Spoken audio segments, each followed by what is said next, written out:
بسم اللہ الرحمن الرحیم۔ السلام علیکم دوستو۔ مصر نے رمسیس دوم کا دیو ہیکل مجسمہ قاہرہ کے نئے عجائب گھر میں رکھنے کے لیے منتقل کر دیا۔ غیر ملکی خبر اداروں کے مطابق مصر کے حکام نے بتایا کہ امید ہے کہ رمسیس دوم کا مجسمہ قاہرہ کے عجائب گھر میں رکھنے سے سیاست کو فروغ ملے گا۔ رمسیس دوم کا 3200 سالہ قدیم دیو ہیکل مجسمہ گرینڈ میوزیم میں رکھا گیا ہے۔ کئی سالوں کی تاخیر کے بعد یہ عجائب گھر اگلے ایک سال میں پبلک کے لیے کھول دیا جائے گا۔ اس 83 ٹن وزنی مجسمے کو 400 میٹر کے فاصلے پر خاص طور پر تیار کیے گئے آئینی فریم میں منتقل کیا گیا۔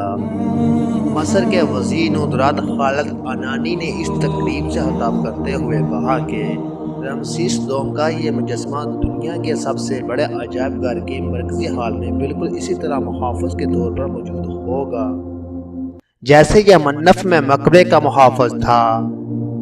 یہ نیا عجائب گھر ابھی 70% مکمل ہوا ہے، جبکہ اس منصوبے کا آغاز 16 سال قبل ہوا تھا اور اس پر آنے والی لاگت اب تک $1 بلین سے تجویز کر گئی ہے۔ اس سے قبل اس میوزیم کا افتتاح 2015 میں ہونا تھا، لیکن اس تاریخ کو بڑھا کر 2018 کر دیا گیا۔ حکام کو امید ہے کہ اس عجائب گھر کی وجہ سے ملک میں کم ہوتی سیاست کو دوبارہ فروغ ملے گا۔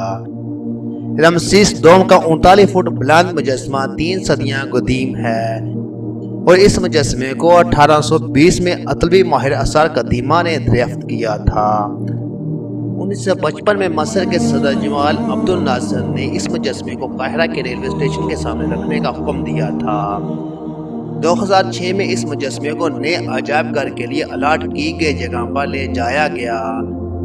رمسیس دوم، جس کو رمسیس ثانی بھی کہا جاتا ہے، نے مصر پر 1213 سے 1279 قبل ازاں مسیح تک 68 سال حکومت کی اور کہا جاتا ہے کہ انتقال کے وقت ان کی عمر 90 سال تھی۔ اردو کتاب پہ آج کے لیے اتنا ہی۔ مزید نئی آنے والی ویڈیو دیکھنے کے لیے اردو کتاب کو سبسکرائب کریں، ویڈیو کو لائک کریں، شیئر کریں۔ شکریہ۔ اللہ حافظ۔